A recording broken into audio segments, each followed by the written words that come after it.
Okay, today we're going to teach you how to coil pot color glass onto a clear blow tube.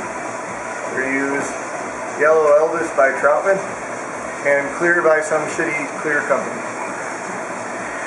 First thing you need to do is you need to flare out your blow tube a little bit. That's going to give you a little bit of an increased surface that helps your blow tube attach. So just a little flare like that. Get your blow tube a little warm, but not hot. That way it doesn't cool on you and crack a little bit later. Then what you want to do, after you have that nice flare, take your color, start to get it hot in the flame. This is a pretty big chunk of color. It's like 8 millimeters instead of normal 7 or so from most glass companies. So the coil potting will be a little bit slower. In the next video we're going to be making a spoon out of all of this. So it's going to be a lot of coil pot versus if you're just doing something small. So all you're really doing is you're slowly moving your left hand counterclockwise while moving your right hand clockwise. That's melting all that around. Once you make your first ring, you need to coil pot the glass onto the ring below the ring you're already on. And that's what keeps it going out. If you coil pot the top of it, your hole will start to close after a while. And that's good, but not until the end. So you can see we're staying around the bottom ring and just doing our thing. If you get any bubbles, reduce your flame a little bit or move further out in the flame. Usually with striking colors, you can pretty much do whatever the fuck you want. They don't really tend to cook or burn or whatever.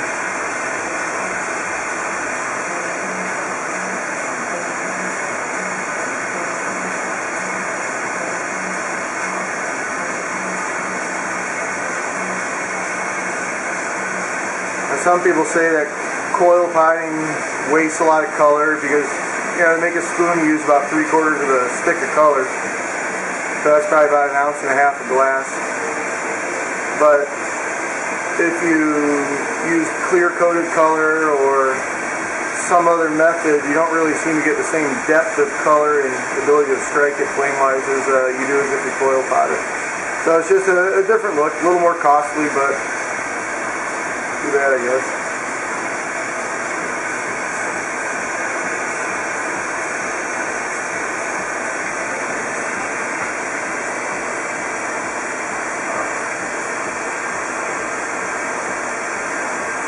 Getting there, we're probably about, won't be a gigantic spoon, probably about 3 inches long in total, but still need a little more glass.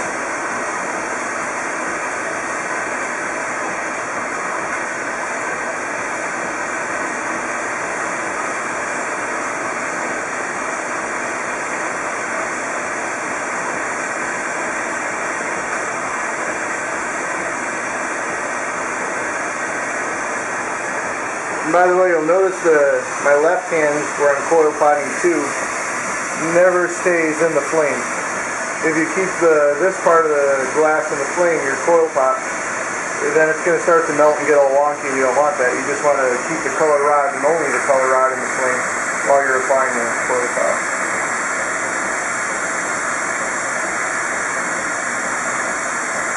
Now we're getting about done, so I'm going to increase my angle with my right hand so it's more touching the top coil, and you'll just kind of see it close itself right off. Get a little tighter, a little tighter. You can also just keep it as a tube and then marver it down, but when you're working with a hollow form like this, I like to keep the same wall texture and evenness. That's what it looks like so far. So you can see that's tags Yellow Elvis. There's quite a bit of fucking greens and yellows and purples and shit in there. All that'll change those we work it.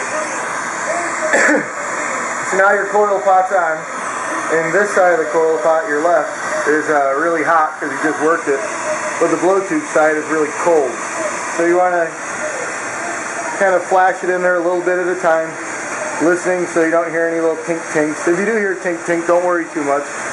But just keep flashing a little bit, that way everything gets hot all at once, nice and evenly.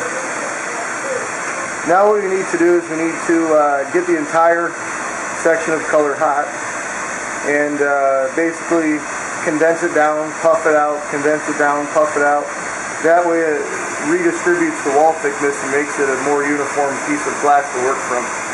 And that'll allow you to shape it into whatever you want later. Some people don't like to use blow hoses with blow tubes. Latex blow hose will save you so much headache and give you so much more glass control.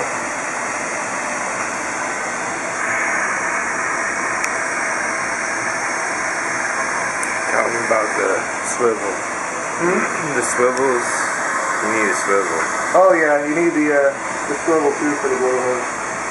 It's like $20 for the whole kit. If you can't afford it, sell a spoon, then go buy it.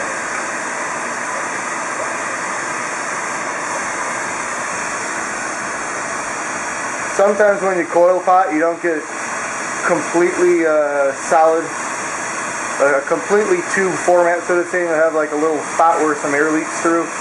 As you condense it down and then start puffing it out, all those will go away. So don't really worry about that too much.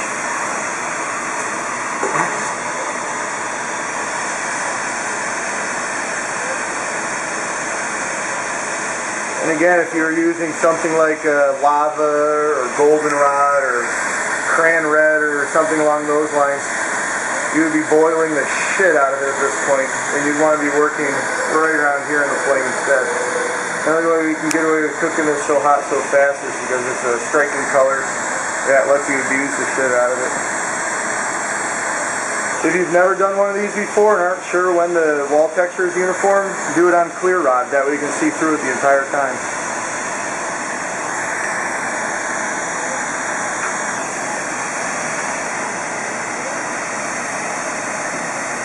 See, as I'm starting to puff it, you'll see the walls puff out.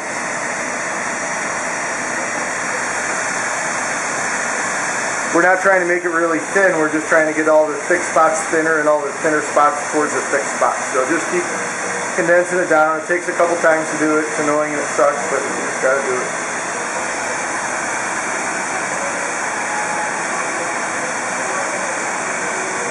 If the glass is moving on you, don't freak out.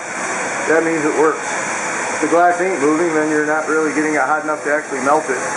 That negates the whole purpose of wasting your flame and blah blah blah.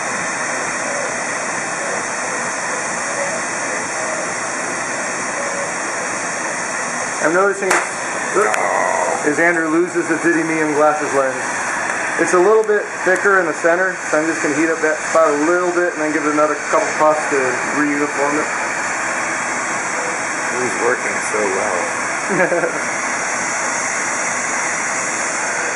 That top angle shot would have been impossible to take. I'll filter my voice out. We just had a safety break. It left apart in our technical skills. So it looks pretty good now. And since it's going to be a spoon later, I'm not going to worry about making it into a big circle or a globe shape for a slide or whatever.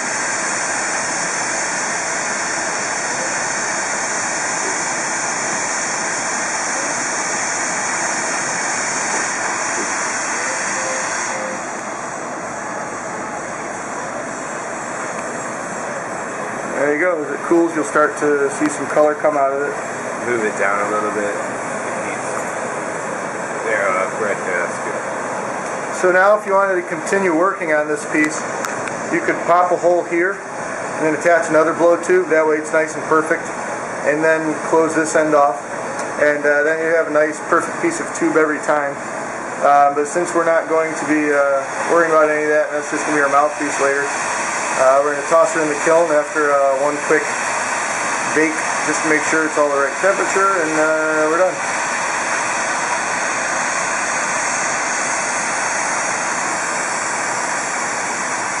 Remember, when you put it in your kiln, if it's still glowing, all your kiln dust will stick to the piece. That's annoying. And don't use Kevlar grabbers. Yeah, don't use Kevlar grabbers. That shit will stick and it doesn't burn, so it sticks and you're fucked.